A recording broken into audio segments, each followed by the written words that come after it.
Hello everyone. सभी लोगों का स्वागत है फ्रेंड अनअकैडमी के ऑनलाइन प्लेटफॉर्म पर। मैं राजेश शर्मा आप लोगों का स्वागत करता हूं और आज बहुत ही इंपॉर्टेंट सेगमेंट में स्टार्ट करने जा रहा हूं फ्रेंड। Current environmental issues. तो ये क्लासेस आपकी चलती रहेंगी। इसमें हम लोग करंट, क्योंकि ये आपका 2021 में जो प्रीलिम्स हो रहा है तो उस पर ये सारी चीज़ें मतलब 1 ईयर का जो करंट डेवलपमेंट है उस पर हम लोग चर्चा करेंगे और जो भी इम्पोर्टेंट आपके एग्जामिनेशन के दृष्टिकोण से है उस पर हम लोग ये आपको पूरा लेक्चर प्रोवाइड करेंगे फ्रेंड। सब लोग जुड़े रहें, बने रहें और ये काफ़ी ज़्यादा आपके लिए इम्पोर्टेंट है। ठीक है ना? तो लेट्स बिगिन, स्टार्ट करते हैं फ्रेंड।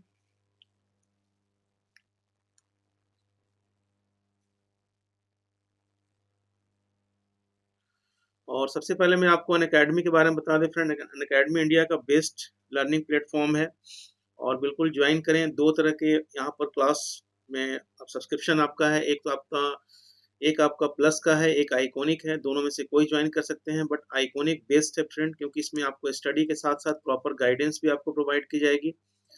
ज्वाइन करने पर आपको डेली लाइव क्लासेस हैं, स्ट्रक्चर्ड कोर्स है, लाइव टेस्ट है, अनलिमिटेड एक्सेस है। ये सारी चीज़ें आपको मिलेंगी। सबसे पहले अनअकैडमी ऐप को आप लोग डाउनलोड कर लो फ्रेंड, वगैरह मिलेंगे। ज्वाइन करने पर आपको इंडिया के टॉप एजुकेटर एक प्लेटफॉर्म पर मिलते हैं जो काफ़ी ज़्यादा इंपॉर्टेंट है और आपको गाइडेंस देते हैं फ्रेंड। बहुत सारे कोर्सेज चल रहे हैं प्रीलिम्स के लिए, मेंस के लिए, इंटरव्यू के लिए, तो सारी चीज़ें आपको मिलेंगी।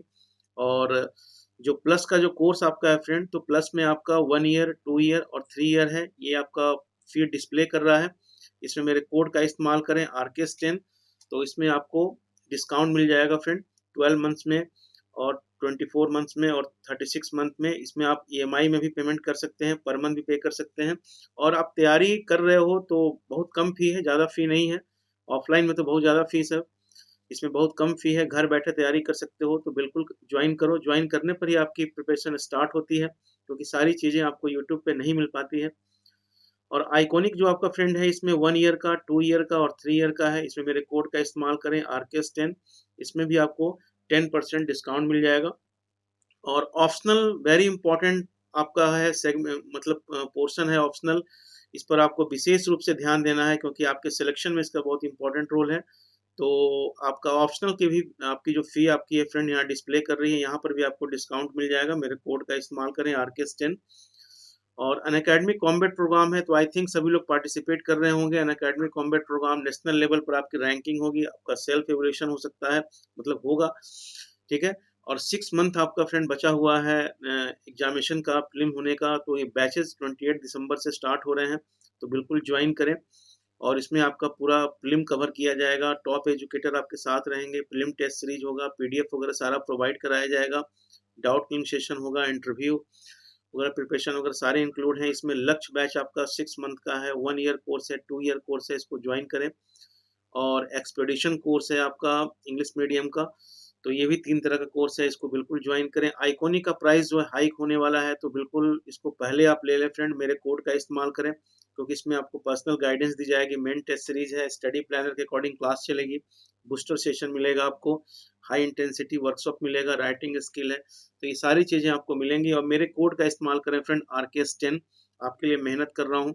और क्यों ज्वाइन करें, मेरे मेरे कोड से क्यों ज्वाइन करें, तो मैं आपको बिल्कुल बेहतरीन तरीके से आपको हर लेवल पर गाइड करूँगा। एक लंबा अनुभव है, 18-19 सालों का अनुभव है, काफ़ी लोगों का सिलेक्शन हुआ है। तो हर तरह से कैसे पढ़ना है, क्या अप्रोच होना चाहिए पढ़ने का, ठीक है? ऐसे कौन से क्वालिटीज़ वगैरह आपको अपने अंदर डेवलप करने पड़ेंगे, हर दिन का क्या शेड्यूल होना चाहिए, सारी चीज़ों पर आपको बिल्कुल अच्छे तरीके से गाइड करूँगा। तो लेट्स बिगिन, हम लोग बात करते हैं। और आज से आपका करंट शुरू हो रहा है फ्रेंड। और पहले भी मैंने कुछ करंट की क्लासेस शॉर्ट वीडियो वगैरह दी थी, लेकिन ये क्लासेस जो आपकी चलेगी 45 मिनट्स, 40-45 मिनट, जैसे टॉपिक का कंप्लीशन फील हुआ आपको। तो इसको हम लोग स्टार्ट करते हैं। और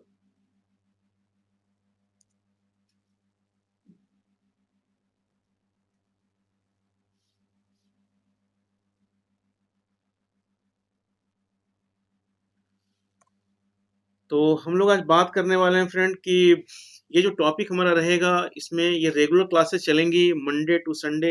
हर दिन शाम को 5 बजे क्लास मिलती है। तो हम लोगों ने शुरू में स्टार्ट किया बेसिक से लेकर एडवांस लेवल तक जितने भी कॉन्सेप्ट हैं इन्वायरमेंट इकोलॉजी को लेकर पूरा कंप्लीट किया। और जैसे इकोलॉजी क्या है, इकोसिस्टम क्या है, एनर्जी फ्लो है, आपका पिरामिड क्या होता है, बहुत सारी चीज़ों को हम लोगों ने देखा, बायोम देखा, बायोडायवर्सिटी देखा, climate change, ozone depletion, international level में जितने भी ऑर्गेनाइजेशन हैं, जितने भी सम्मेलन हुए हैं, जितने प्रोटोकॉल हैं, सारे को देखा। भारत में जितने भी कानून बनाए गए हैं, जितने महत्वपूर्ण संगठन हैं, तो ये सारी चीज़ों को हम लोगों ने कर लिया। और अब हम लोग बात करेंगे जो करंट डेवलपमेंट हो रहा है, क्योंकि करंट से काफ़ी ज़्यादा क्वेश्चन पूछा जाता है। अगर और मैं आपको बार-बार बोलता हूँ कि अगर ज्योग्राफी और एनवायरनमेंट के साथ देखोगे तो कम से कम 25-26 प्रश्न आपका एनवायरनमेंट के ऊपर रहता है। और उसमें बेसिक के साथ-साथ करंट डेवलपमेंट क्या-क्या चीज़ें हो रही हैं, उस पर क्वेश्चन पूछे जाते हैं। मैंने काफ़ी एमसीक्यू भी कराया है, आप लोगों ने खुद भी देखा है कि करंट पोर्शन काफ़ी इम्पोर्टेंट है। तो ये हर लेवल पर, जैसे बायोडायवर्सिटी में करंट डेवलपमेंट क्या है, क्लाइमेटिक चेंज में करंट डेवलपमेंट क्या है, पॉल्यूशन के संदर्भ में करंट डेवलपमेंट क्या है, ओजोन डिप्लेशन के संदर्भ में करंट अफेयर क्या है, इन सब सारी चीज़ों पर हम लोग बात करेंगे। ग्रीन इकोनॉमी में, सस्टेनेबल डेवलपमेंट में करंट डेवलपमेंट क्या है, इन्वायरमेंट इकोलॉजी के अंतर्गत, इन सारी चीज़ों को हम लोग को देखना है। और ये 2021 में प्रीलिम्स आप एग्जाम देंगे, उसके लिए करेंगे हम लोग फ्रेंड। तो इसमें अभी मैं इन्वायरमेंट इकोलॉजी कर रहा हूँ और ये आपका लगातार चलता रहेगा। जैसे आपका कंप्लीट होगा मैराथन वगैरह भी करेंगे फ्रेंड। तो हम लोग टॉपिक स्टार्ट करते हैं। और सबसे पहली बात है फ्रेंड कि आज में हम लोग बात करेंगे ऑल इंडिया टाइगर समिट 2018। ठीक है ना, बहुत इंपॉर्टेंट है, आप क्वेश्चन हमेशा पूछा जाता है। तो भारत में जो बाघों की आबादी है, टाइगर का जो पॉपुलेशन है, ये 2014 में 2676 से बढ़कर 2018 में 2967 हो गया, मतलब 2967। तो बढ़ोतरी हुई है। और कॉपी पेन लेके बैठेंगे, जो पॉइंट आपको इंपॉर्टेंट लगेगा फ्रेंड उसको नोट करते जाएंगे, बाकी मैं आपको इसका पीडीएफ वगैरह सारा प्रोवाइड करेंगे। और ये जो रिपोर्ट है, ऑल इंडिया टाइगर एस्टीमेट जो रिपोर्ट है, यह रिपोर्ट जो है ये प्रत्येक 4 वर्षों में जारी की जाती है। तो ध्यान दीजिएगा यहाँ पर, ये प्रत्येक 4 वर्षों में ये रिपोर्ट प्रकाशित होता है। तो 2018 में ये रिपोर्ट आई है, तो उसके बाद ये अगली रिपोर्ट जो है कब आएगी फ्रेंड, तो 2022 में आएगी। ठीक है ना, तो इसको ध्यान रखना है, सबको नोट करते चले जाना है और खूब अच्छे तरीके से तैयारी करना है फ्रेंड। और बाघों की आबादी अगर देखा जाएगा फ्रेंड, तो बाघों की आबादी में 33% की जो ये वृद्धि हुई है, मतलब कितनी वृद्धि हुई है, अगर आपसे एग्जामिनेशन में पूछा जाएगा तो 33%, 33% की क्या हुई है, ये बढ़ोतरी हुई है टाइगर पॉपुलेशन में। और यह जो वृद्धि हुई है फ्रेंड, ये 2006 से और 2010 के मध्य, अगर 2006 से अगर 2010 के बीच में देखा जाएगा, 2006 से 2010 के मध्य में देखा जाएगा, तो ये आपका 21% है। ये सबको नोट करते चलो, काफ़ी इम्पोर्टेंट है। और उसके बाद फिर आपका अगर हम लोग देखते हैं 2010 से लेकर 2014, ठीक है, 2010 से लेकर अगर हम लोग 14 तक देखें, तो उसमें ये करीब-करीब 30% की वृद्धि हुई है। ठीक है ना? तो 30% की वृद्धि हुई है, तो इस तरीके से देख सकते हैं। और अभी जो मैंने आपको बताया कि इसमें आपका 33% का टाइगर पॉपुलेशन का ग्रोथ है। ठीक है, नोट करते चलें इसको। और बहुत सारी चीज़ें हैं, करंट डेवलपमेंट है, जो बुक्स वगैरह में अवेलेबल नहीं है, मैं बिल्कुल आपको अच्छे तरीके से समझा के सारी चीज़ों को करूँगा। नोट्स बनाते चलें, शॉर्ट नोट्स बनाते चलें। अगर प्रश्न आपका पूछा जाएगा कि भाई ये बताओ कि किस स्टेट में सबसे ज़्यादा वृद्धि हुई है, किस स्टेट में सबसे ज़्यादा वृद्धि हुई है? तो मध्य प्रदेश में टाइगर पॉपुलेशन में सबसे ज़्यादा वृद्धि जो है, वो मध्य प्रदेश में हुई है। ठीक है ना? तो ये इम्पोर्टेंट आपका है, इसको नोट करते जाएँ। और उसके बाद आपका अगला इन्फॉर्मेशन आपका है कि कर्नाटक में अगर देखा जाएगा तो इनकी आबादी जो है, कर्नाटक में अगर देखा जाए तो इनकी आबादी जो है वो 406 से बढ़कर 524 हो गई है। ठीक है ना? तो 406 से बढ़कर कितनी हो गई है फ्रेंड? 524 हो गई है। और उत्तराखंड में अगर देखा जाएगा, अगर उत्तराखंड में देखा जाए तो ये कभी प्रश्न पूछा जा सकता है। और आईएसपीसीएस जो भी एग्जाम देते हैं आप, बिहार है, यूपी है, एमपी है, राजस्थान है, छत्तीसगढ़ है, हरियाणा है, कोई भी पीसीएस एग्जाम देते हैं तो उसके लिए भी काफ़ी इम्पोर्टेंट है। उसमें भी आपका इन्वायरमेंट काफ़ी इंपॉर्टेंट है। कोई भी एग्जामिनेशन अगर आप दे रहे हैं जनरल स्टडीज़ का, जनरल स्टडीज़ अगर उसमें पूछा जा रहा है, उसमें इन्वायरमेंट काफ़ी इंपॉर्टेंट है, या टाइगर पॉपुलेशन के बारे में, तो सारे लोग इसको अच्छे तरीके से देखें, मैक्सिमम लाइक शेयर करें यार। तो 340 से बढ़कर ये 442, ठीक है ना? तो 340 से बढ़कर ये कितना हो गया फ्रेंड, 442 हो गया है। और महाराष्ट्र, ठीक है ना, महाराष्ट्र में अगर देखा जाएगा, इसको नोट करते जाए, महाराष्ट्र में 190 से 312, 312 तक इसकी वृद्धि हो गई है। तो कर्नाटक में आप ध्यान रखिएगा, उत्तराखंड में ध्यान रखिएगा, और महाराष्ट्र में। और अगर स्टेट में पूछा जाए सबसे ज्यादा बढ़ोतरी कहाँ पर हुई है, तो मध्य प्रदेश में बढ़ोतरी हुई है, ठीक है। और इसके बाद फिर आपका फ्रेंड विगत 4 वर्षों में अगर देखा जाए, ठीक है ना, अगर विगत 4 वर्षों में, मतलब अगर 4 ईयर्स में अगर देखा जाएगा, ठीक है, तो बाघों का जो, टाइगर का जो हैबिटेट है, हैबिटेट आई थिंक आप लोग जानते हैं, हैबिटेट मतलब क्या हो गया, पर्यावरणीय भाषा में पर्यावास, इसको मतलब आवास बोल समझिए। तो टाइगर का जो आपका हैबिटेट है, ठीक है, जो पर्यावास है, इसमें करीब करीब 20% की कमी हुई। कितनी कमी हुई है, इसमें करीब करीब 20% की कमी हुई है। और उसके बाद फिर आपका देखते हैं फ्रेंड आपका कि जिस तरह से इस प्लेस आपका है बक्सा पश्चिम बंगाल, ठीक है, दम्फा मिजोरम, और पलामू, पलामू झारखंड में, ये टाइगर रिजर्व में कोई भी बाघ आबादी दर्ज नहीं की गई है, ठीक है ना। तो ये जो आपका है बक्सा, ठीक है, बक्सा कहाँ पर आपका है फ्रेंड, तो ये आपका वेस्ट बंगाल में है, बक्सा वेस्ट बंगाल। उसके बाद फिर क्या है आपका दम्फा, दम्फा कहाँ पर आपका है, मिजोरम में है, ठीक है ना, मिजो।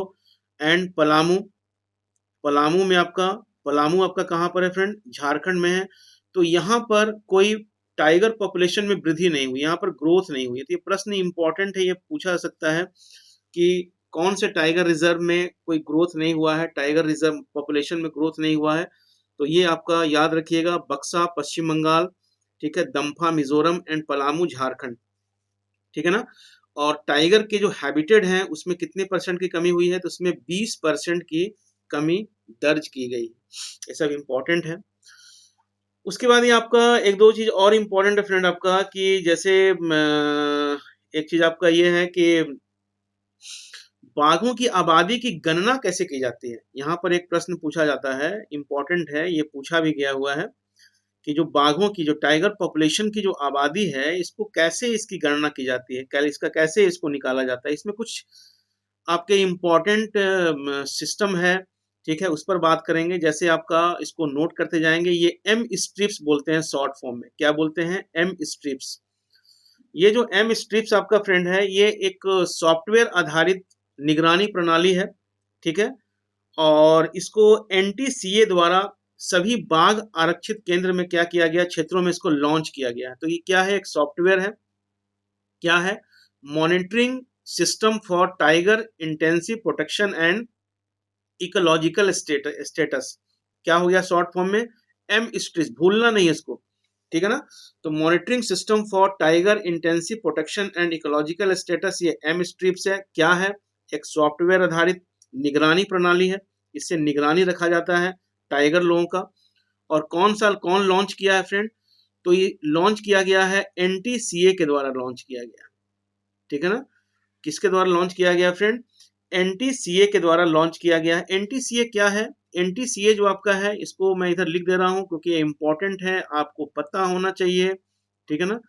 तो एनटीसीए जो आपका हो गया, ये आपका national national tiger national tiger conservation authority, ठीक है ना, क्या है, कंजर्वेशन ऑथोरिटी, ठीक है। तो ये एनटीसीए आपका फ्रेंड है, और एनटीसीए के द्वारा इसको जारी किया गया। क्या है, एम स्ट्रिप्स।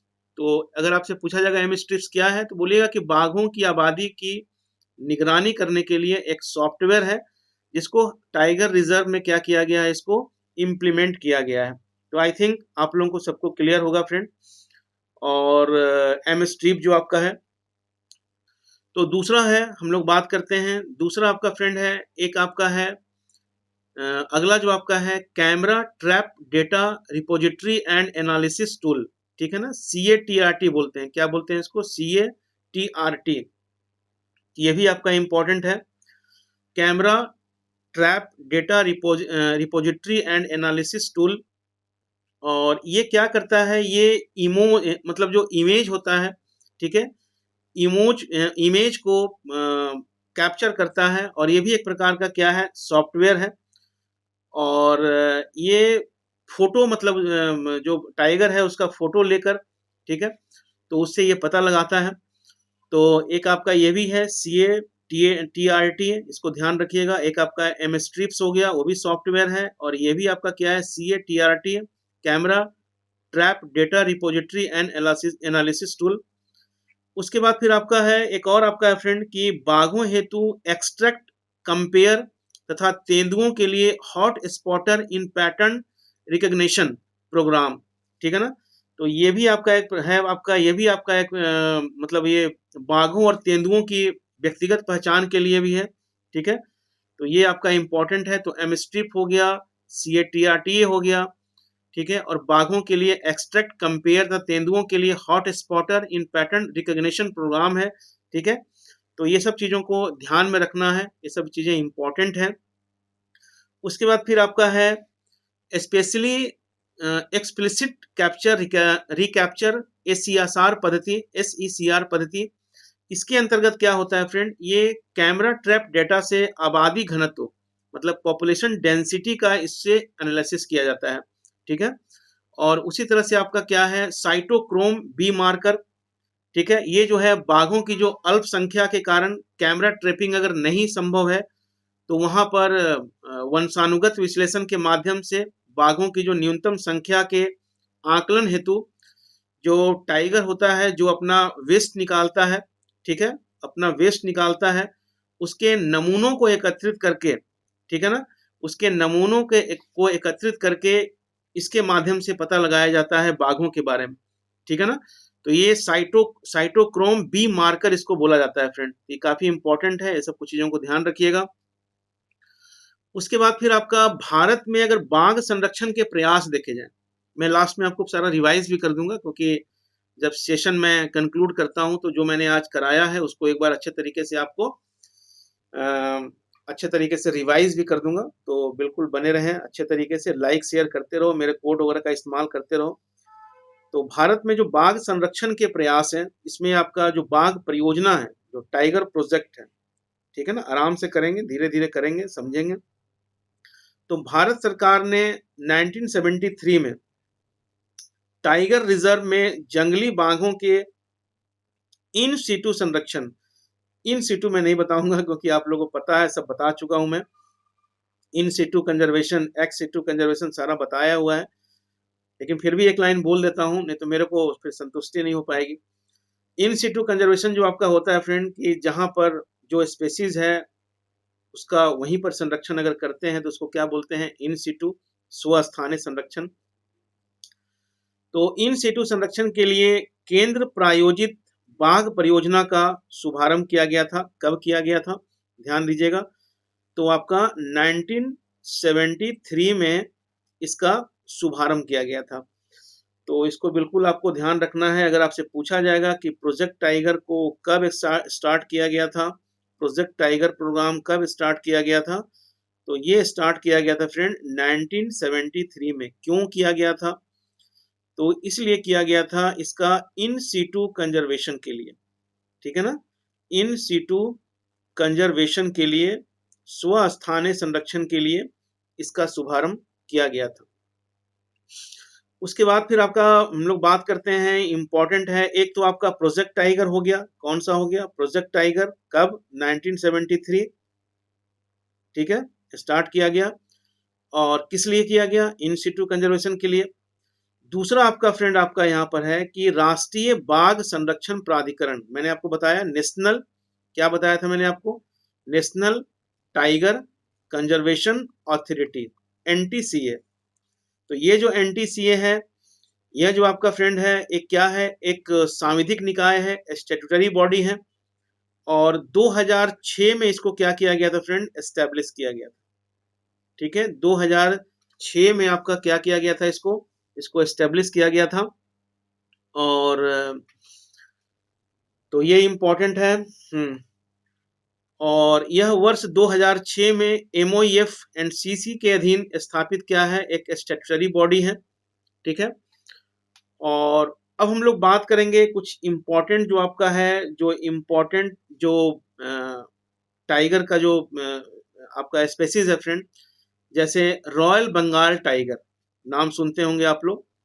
तो इसका जो नाम है, जूलॉजिकल नेम अगर देखा जाएगा तो पेंथेरा टिग्रिस है। क्या है? Panthera tigris. तो पेंथेरा टिग्रिस क्या है? तो ये आपका जूलॉजिकल नेम है। पेंथेरा टिग्रिस जो आपका क्या है, ये आपका जूलॉजिकल नेम है। और ऐसे इसका नाम क्या है, रॉयल बंगाल टाइगर। और यह भारत में पाई जाने वाली बाघ की एक प्रजाति है, स्पेसीज है ये, ठीक है। और इसके अंतर्गत जो आपका है बंगाल टाइगर जो आपका फ्रेंड है, ठीक है, बंगाल टाइगर जो आपका है ये सर्वाधिक आबादी कहाँ पर है, तो ये भारत में है। सर्वाधिक आबादी कहाँ पर है? इंडिया में है। और उसके बाद इंडिया के अलावा बांग्लादेश में, मैं यहाँ पे लिख दे रहा हूँ कि आप लोग नोट कर सकें, इंडिया के अलावा बांग्लादेश, ठीक है, इंडिया के अलावा बांग्लादेश, नेपाल, भूटान, ठीक है ना, भूटान में भी कुछ समूह पाए जाते हैं।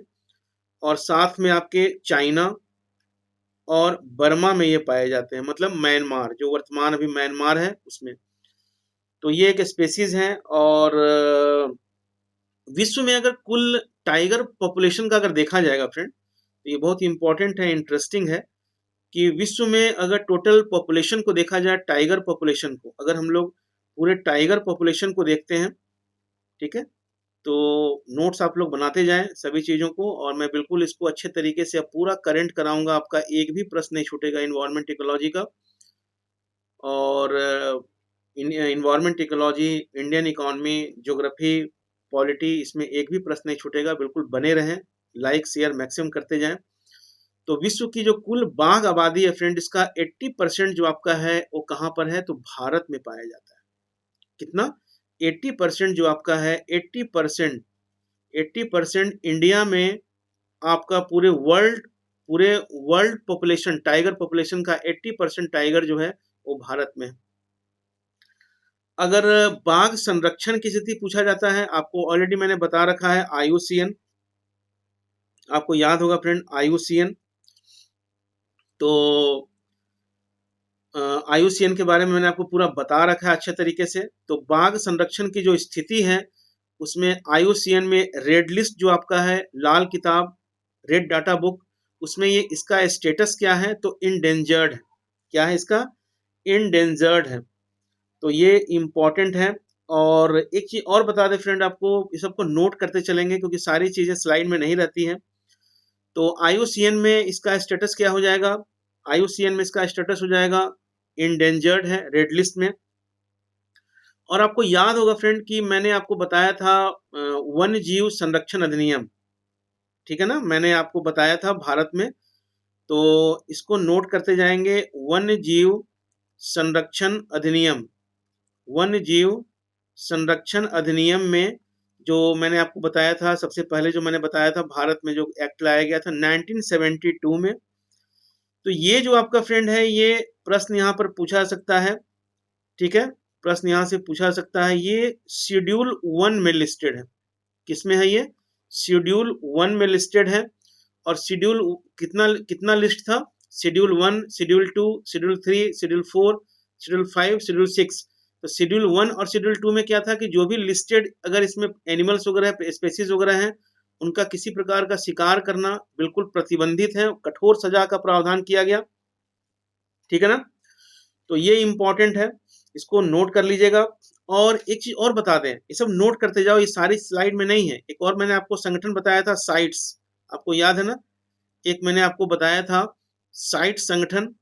साइट संगठन जो मैंने आपको बताया था, जिसमें आप गलत तरीके से व्यापार नहीं किया सकता है। और ये कन्वेंशन क्या था? Convention on international trade in endangered species, भूलिए नहीं, सारा याद रखिए। Convention on international trade in endangered species sites. तो साइट्स में जो आपका ये है, साइट्स में पूछा सकता है, ये जो आपका है फ्रेंड, उसमें आपका अपेंडिक्स, ठीक है ना, अपेंडिक्स 1 में लिस्टेड है, अपेंडिक्स 1 में लिस्टेड है। तो वन्य जीव संरक्षण अधिनियम 1972 में का शेड्यूल 6 शेड्यूल है, उसमें शेड्यूल 1 में है टाइगर रिजर्व, ठीक है, टाइगर। और जो साइट्स आपका संगठन है फ्रेंड, साइट्स में किसमें आपका है, साइट्स में मैंने बताया था convention on international endangered species sites, इसमें कौन सा है, इसमें आपका अपेंडिक्स 1 में है, तो इसको ध्यान रखिएगा। और अगर मान लिया कि पूछा जाए कि भारत में टाइगर को खतरा किससे है, भारत में टाइगर को खतरा किससे है फ्रेंड, तो इसका जो मेन खतरा आपका जो है वो क्या है कि जो नेचुरल हैबिटेट है, नेचुरल हैबिटेट का डिक्लाइन होना, उसका खत्म होना, उसका क्षय होना, नेचुरल हैबिटेट, ठीक है ना, तो नेचुरल हैबिटेट का खत्म होना, इसका शिकार करना, ठीक है ना, इसका शिकार करना, ये इंपॉर्टेंट है। और उसके बाद जो है मानव पशु का संघर्ष होना, टाइगर जो है बहुत सारे क्षेत्रों में जो इलाका है जहाँ पे ह्यूमन पॉपुलेशन है वहाँ चले जाते हैं, हालांकि हम लोगों ने इनकोर्स किया है, इन लोगों ने इनकोर्स नहीं किया है। मानव पशु जो संघर्ष होता है उसमें ये है सो मारे जाते हैं। तो ये सब इंपॉर्टेंट है, सबको नोट कर लीजिएगा अच्छे तरीके से, फिर मैं एक बार रिवाइज कर दूंगा। हाँ, जैसे मैंने बताया कि वन्य जीव संरक्षण अधिनियम अनुसूची 1 में आपका है, लिस्टेड है, ध्यान रखिएगा, भूलना नहीं है मेरे भाई, अच्छे तरीके से चीजों को देखते जाएं, ठीक है। और उसके बाद फिर आपका convention on international trade in endangered species, इसमें कौन सा आपका है, तो अपेंडिक्स 1 में आपका लिस्टेड है, ध्यान रखिए। और भारत में जो बाघों को जो खतरा हो रहा है, तो नेचुरल हैबिटेट का क्षय होना, इलीगल अवैध शिकार होना, और मानव पशु संघर्ष की जो बढ़ती घटनाएं हैं, ये सब चीजें क्या है, ये सब इससे प्रभावित है। और अगर देखा जाएगा फ्रेंड, टाइगर कॉरिडोर की अगर बात की जाए, टाइगर कॉरिडोर की बात की जाएगी, बाघ गलियारे के बारे में बात अगर की जाए, तो संपूर्ण देश में करीब करीब 32 प्रमुख गलियारों का मैपिंग किया गया है। कितना किया गया है, ध्यान रखिएगा, तो 32 जो कॉरिडोर है, 32 प्रमुख गलियारों का मैपिंग किया गया है,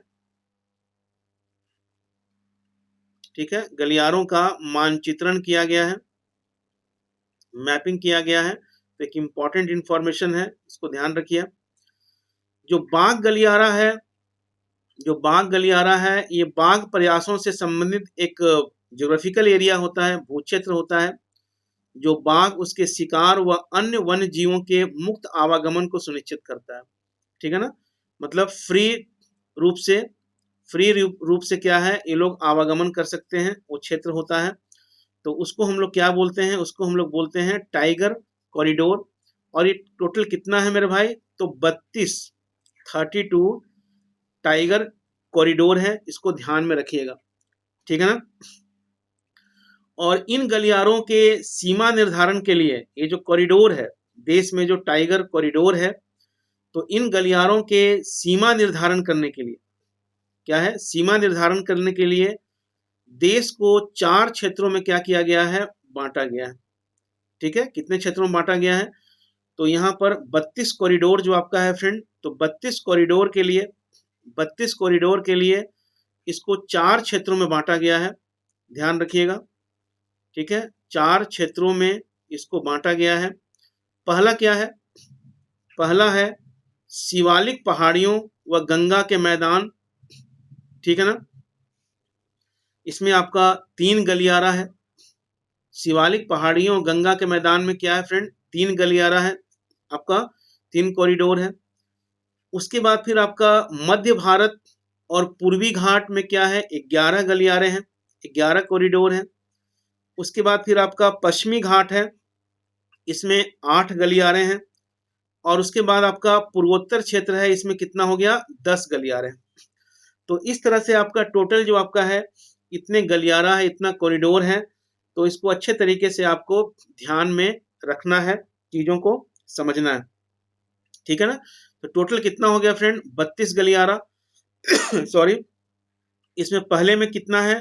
3 है, दूसरे में कितना है? 11 है, तीसरे में कितना है? 8 है, और इसमें कितना है आपका? 10 है। तो इतना गलियारा जो आपका है इसमें ये आपका सम्मिलित है, ठीक है ना। तो आगे हम लोग बढ़ते हैं फ्रेंड। एक और इम्पॉर्टेंट इंफॉर्मेशन आपका है जो काफी चर्चा में बना हुआ है, ठीक है। ये आपका अमराबाद टाइगर रिजर्व तेलंगाना, ठीक है ना। नया नया राज्य जो बना है तेलंगाना, उसमें आपका एक टाइगर रिजर्व है, अमराबाद टाइगर रिजर्व तेलंगाना। यह जो टाइगर रिजर्व आपका है ये नल्ला मल्ला पहाड़ी में अवस्थित है। कहाँ पर आपका है? नल्ला मल्ला पहाड़ी में आपका ये अवस्थित है। और तो हाँ, तो ये इम्पोर्टेंट है फ्रेंड। इसमें आपका ये देख सकते हैं आप मैप में, ठीक है, अमराबाद टाइगर रिजर्व, ठीक है ना। और ये एरिया पूरा कवर कर रहा है। ये आपका वेस्टर्न घाट हो गया, ठीक है ना। ये आपका यहाँ पर एक और आपका है Biligiri Rangaswamy temple tiger reserve. तो ये आपका चर्चा में बना हुआ है फ्रेंड। और अमराबाद जो टाइगर रिजर्व है यहाँ पर यूरेनियम के अन्वेषण के लिए इसको स्वीकृति प्रदान किया गया है केंद्र सरकार द्वारा। और ये जो आप अमराबाद टाइगर रिजर्व फ्रेंड, ये आपका महबूब तेलंगाना का, जो तेलंगाना के महबूब नगर और नलगोंडा डिस्ट्रिक्ट में आपका विस्तृत है, ठीक है। और यहाँ पर 2 नदियों का संगम है, एक आपका नल्ला वागु, ठीक है ना, एक क्या है? नल्ला वागु, नल्ला वागु रिवर। और दूसरी जो आपकी नदी है वो डिंडी नदी है। कौन सी है? डिंडी रिवर। तो ये 2 नदियों का ये क्या है? ये आपका संगम क्षेत्र है। और ये दोनों नदियां जो आपकी है फ्रेंड, ये कृष्णा की सहायक नदी है, ठीक है ना। कृष्णा की सहायक नदी है, ट्रिब्यूटरी है, कृष्णा की सहायक नदी है। और उसका जो कैचमेंट एरिया ये बनाती है, ठीक है। और एक चीज और ध्यान रखिएगा कि आंध्र प्रदेश में आपका एक Nagarjuna Sagar Shri slam tiger reserve है, ठीक है, जो सबसे बड़ा है। ये पूछा भी क्वेश्चन गया है, आप ध्यान रखिएगा। आंध्र प्रदेश में आपका जो आंध्र प्रदेश में Nagarjuna Sagar Shri slam tiger reserve है, ये सबसे बड़ा है। और उसके बाद ये दूसरा सबसे बड़ा टाइगर रिजर्व है, ठीक है। अमराबाद में यहाँ पर एक विशेष प्रकार की जो अनुसूचित जाति है, सॉरी जनजाति, ट्राइब्स, अनुसूचित जनजाति है। और उसका नाम क्या है? उसका नाम है चेंचू जनजाति। काफी पहले से हम लोग इसको पढ़ते आए हैं, चेंचू जनजाति, ठीक है।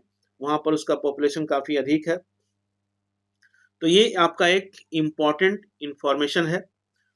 और जैसा कि मैंने आपको बताया कि ये जो आपका है आंध्र प्रदेश का जो Nagarjuna Srisailam tiger reserve के बाद ये भारत का दूसरा सबसे बड़ा टाइगर रिजर्व है। तो अमराबाद टाइगर रिजर्व को अच्छे तरीके से याद रखिएगा, ठीक है ना, बहुत इंपॉर्टेंट है। पहला नंबर पे कौन सा है?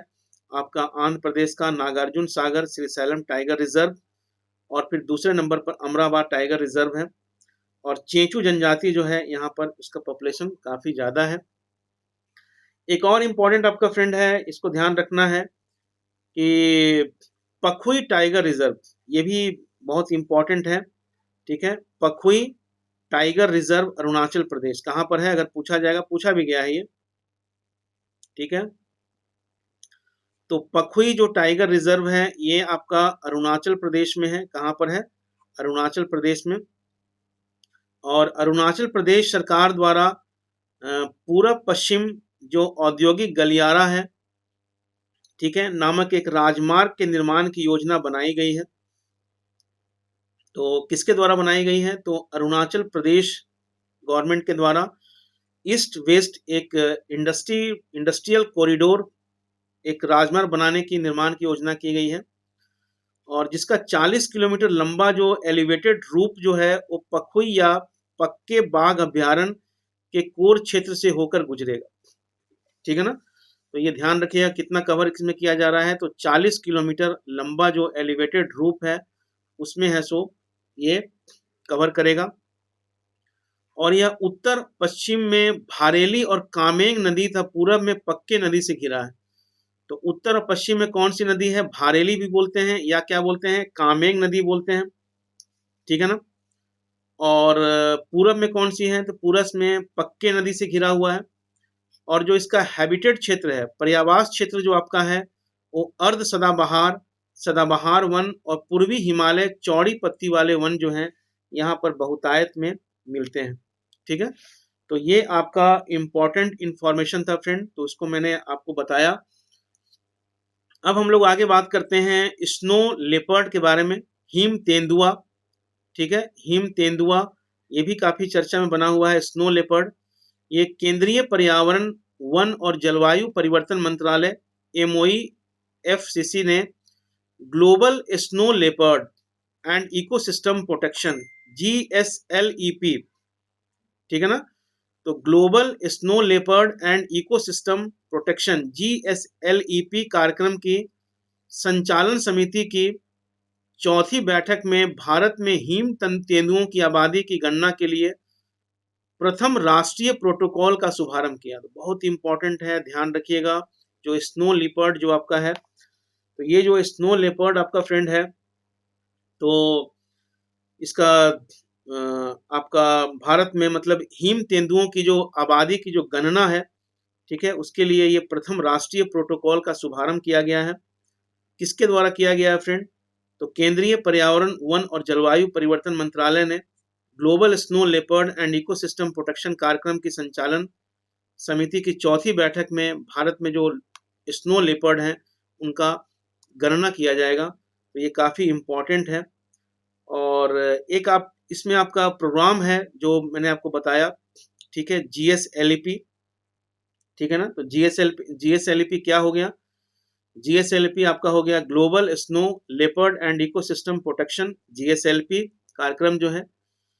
तो ये जो आपका है फ्रेंड, ये हिम तेंदुओं के रेंज वाले सभी 12 राष्ट्रों का एक अंतर सरकारी संगठन है, ठीक है ना। तो ये हिम तेंदुओं के रेंज वाली सभी 12 राष्ट्रों का क्या है? एक अंतर सरकारी संगठन है। और हिम तेंदुओं की जो आबादी वाले राष्ट्र हैं, जैसे इंडिया है, नेपाल है, भूटान है। कौन कौन होगा फ्रेंड? इंडिया है, नेपाल है, भूटान है, चाइना है, मंगोलिया है, रसिया है, ठीक है ना, पाकिस्तान है, अफगानिस्तान है, किर्गिस्तान है, कजाकिस्तान है, ठीक है ना, तजाकिस्तान है, और क्या हो जाएगा? उज्बेकिस्तान है। तो ये जो कंट्री है, इसमें 12 राष्ट्रों का क्या है, 12 देशों का क्या है फ्रेंड? जीएसएलपी एक अंतर सरकारी संगठन। क्लियर है ना? और इसको ध्यान रखिएगा, और काफी इंपॉर्टेंट है फ्रेंड ये। और इसे अगर पूछा जाएगा इसमें कि ये बताओ कि आईयूसीएन के द्वारा क्या स्टेटस है इसका, मैंने आपको ऑलरेडी बताया हुआ है फ्रेंड आईयूसीएन क्या है। तो आईयूसीएन के द्वारा क्या स्टेटस इसका है? तो ये वल्नरेबल है। क्या है? सुभेद्य है, वल्नरेबल है। वल्नरेबल का मतलब क्या होता है आपको ऑलरेडी पता है। तो ये वल्नरेबल है। और तथा ये भारतीय वन जीवन संरक्षण, यहाँ भी देखिए सबसे पहले चीज क्या है, ये आईयूसीएन में क्या है फ्रेंड? आईयूसीएन में वल्नरेबल है, पहला पॉइंट इसको नोट कर लीजिएगा। दूसरा क्या है फ्रेंड, ये कि 1972 का जो एक्ट है, वाइल्ड लाइफ कंजर्वेशन एक्ट है, क्या है? वाइल्ड लाइफ कंजर्वेशन एक्ट जो आपका है 1972 का, उसके शेड्यूल किसमें है? शेड्यूल 1 में है। टाइगर भी किसमें है? शेड्यूल 1 में है। तो स्नो लेपर्ड जो आपका है और आपका टाइगर जो है, ये दोनों किसमें आपका फ्रेंड है? ये दोनों जो आपका है, तो एक जी ये बता दिया मैंने। उसके बाद फिर आपका है ये साइट्स में अगर देखा जाएगा फ्रेंड, अगर साइट्स में देखा जाए तो स्नो लेपर्ड जो आपका है, ये साइट्स में भी आपका टाइगर किस में था? अपेंडिक्स 1 में था। ये भी कितना है? ये भी आपका क्या है फ्रेंड? अपेंडिक्स 1 में है, ठीक है। ये भी आपका किस में है? तो अपेंडिक्स 1 में है, ये ध्यान रखिएगा। और ये चीज आपका हो गया। और उसके बाद फिर आपका इसका जो कुछ प्रोजेक्ट है फ्रेंड, इसको नोट कर लीजिएगा। इसमें आपका प्रोजेक्ट स्नो लेपर्ड क्या है, project snow leopard, project snow leopard जो आपका है, तो ये एक कंजर्वेशन प्रोग्राम है, मतलब एक संरक्षण प्रोग्राम है, कंजर्वेशन का प्रोग्राम है, ठीक है, संरक्षण कार्यक्रम है, ठीक है ना, संरक्षण कार्यक्रम है।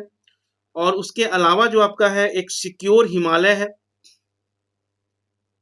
ये क्या है, सिक्योर हिमालय,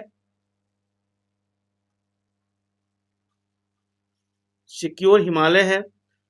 और ये जो आपका है ये लोकल कम्युनिटीज के जीवन और आजीविका को ध्यान में रखते हुए स्थानीय व वर्ल्ड लेवल पर जैव विविधता, हिमालयन इकोसिस्टम और वन संसाधन आदि के संरक्षण के लिए इसको आरंभ किया गया था। और इसके साथ क्या है फ्रेंड कि यह ग्लोबल इन्वायरमेंट फैसिलिटी, आपको याद होगा मैंने जब संगठन बता रहा था तो संगठन मैंने आपको बताया था ग्लोबल इन्वायरमेंट फैसिलिटी, आपको याद होगा, जिसको शॉर्ट फॉर्म में क्या बोलते थे, GEF, ठीक है ना। और संयुक्त राष्ट्र विकास कार्यक्रम UNDP, UNDP भी आपको याद होगा, UNDP द्वारा क्या है ये फाइनेंस किया जाता है। तो GEF जो आपका हो गया और UNDP के द्वारा जो है आपका सिक्योर हिमालय प्रोजेक्ट को क्या किया जाता है, फंडिंग किया जाता है, ठीक है। तो ये चीजें ध्यान में रखें। तो इतना ही रखते हैं फ्रेंड, एक बार इसको फिर से रिवाइज कर दें आपको हम अच्छे तरीके से। तो इसमें सबसे पहले हम लोगों ने क्या बात किया, एक सेकेंड, हाँ, तो हम लोगों ने बात किया था फ्रेंड कि ऑल इंडिया टाइगर एस्टिमेट जो 2018 है, तो ये इसमें बाघों की जो संख्या है वो काफी बढ़ोतरी हुई है, तो 2967 संख्या हो गई है फ्रेंड। और कितने वर्षों के पे होता है tiger, all India tiger estimate, तो 4 वर्षों पे होता है। तो 2022 में आपका अगला रिपोर्ट आएगा। बाघों की जो आबादी है उसमें 33% की ग्रोथ हुई है। और 2006 से लेकर 10 के मध्य में कितना था फ्रेंड, तो 21%। और 10 से 14 के बीच में कितना था, 30% है। और सबसे ज्यादा बढ़ोतरी कहाँ पर हुई है, तो मध्य प्रदेश राज्य में हुई है, MP में। कर्नाटक में इसकी आबादी 406 से 524 हो गई, उत्तराखंड में 340 से 424, और महाराष्ट्र में 190 से 312। ये सब मैंने आपको बताया, वो रिवाइज कर दे रहे हैं।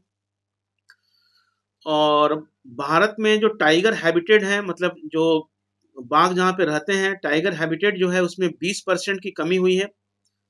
और बक्सा वेस्ट बंगाल, दम्फा मिजोरम एंड पलामू झारखंड, यहाँ पर क्या है, यहाँ पर ग्रोथ नहीं, क्या है, यहाँ पर ग्रोथ नहीं है।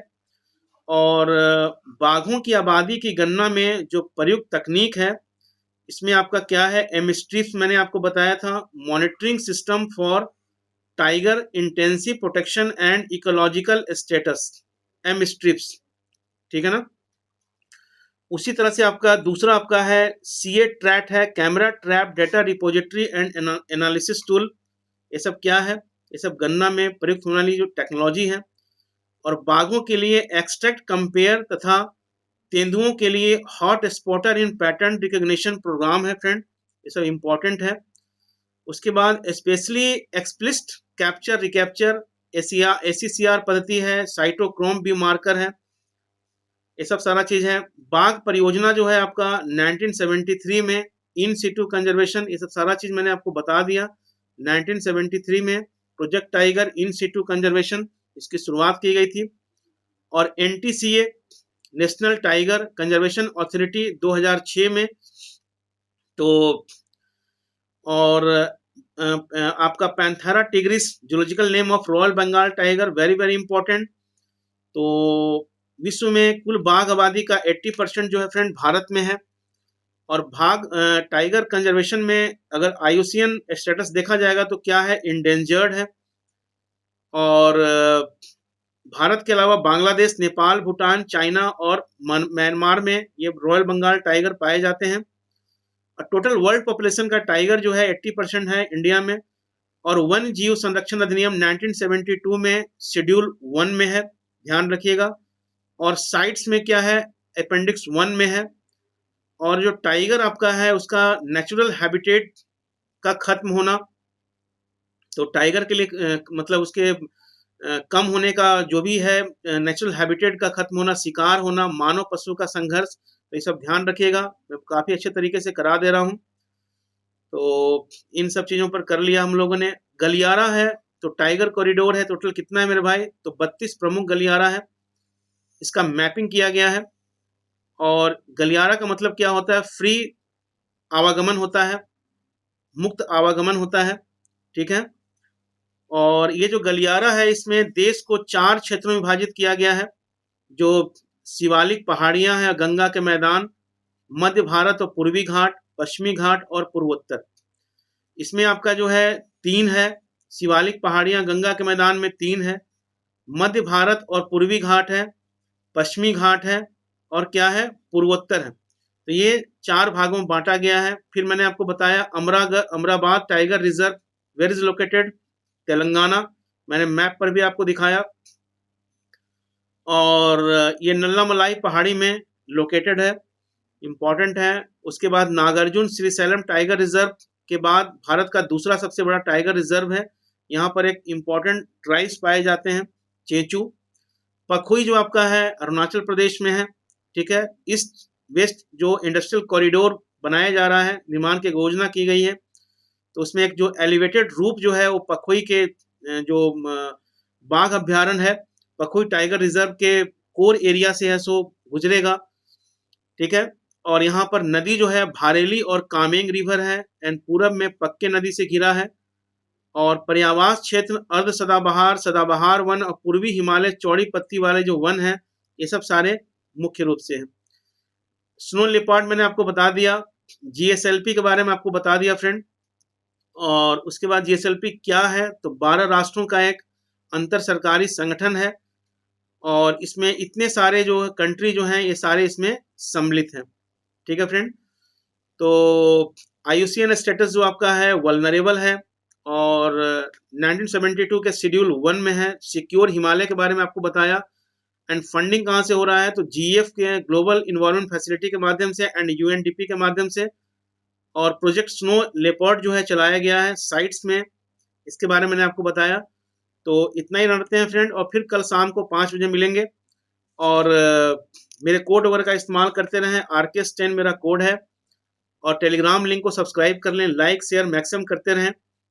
और एडमिशन वगैरह सब्सक्रिप्शन वगैरह लें फ्रेंड। और आइकॉनिक है और प्लस है, दोनों में से किसी में ले सकते हैं। आइकॉनिक बेस्ट है क्योंकि इसमें आपको गाइडेंस भी प्रोवाइड की जाएगी। अनअकैडमी कॉम्बैट प्रोग्राम को भी करें, ऑप्शनल भी ज्वाइन करें, ठीक है फ्रेंड। जो आपका कॉम्बो ऑफर है उसको भी है, सो जीएस जो ऑप्शनल है, जीएस प्लस ऑप्शनल का जो कॉम्बो ऑफर है उसमें काफ़ी डिस्काउंट है, उसको भी ज्वाइन करें, ठीक है ना फ्रेंड। उसके अकॉर्डिंग ज्वाइन करें, ऑप्शनल भी काफ़ी इंपॉर्टेंट है।